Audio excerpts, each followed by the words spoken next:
I've never met, I'd been here once before when I was a student, and we only mapped literally within, I'm going to say 300 yards of the front of the hills.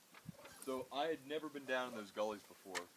I don't have anybody else's map, had no idea what was there. So I was in, for what it's worth, I was in there with you, and all I know is what I saw and where I saw it. And I can think of at least 4 or 5 different ways to try and reconcile my observations with the more coherent geology that I saw up high. So as I said to you before, it's not really about getting the right answer, it's about trusting your observations and getting a reasonable answer.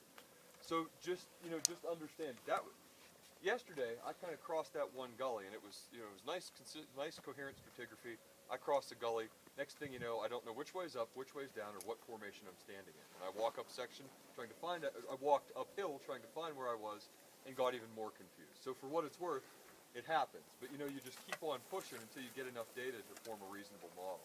So if you found yesterday confusing, don't sweat it. I did too. You just have to do the best you can do to make a reasonable model.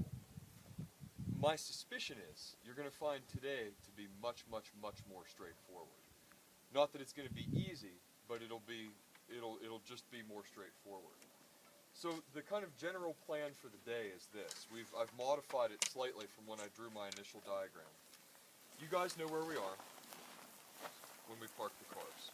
We all know that. That is kind of here, and what I said was base 0.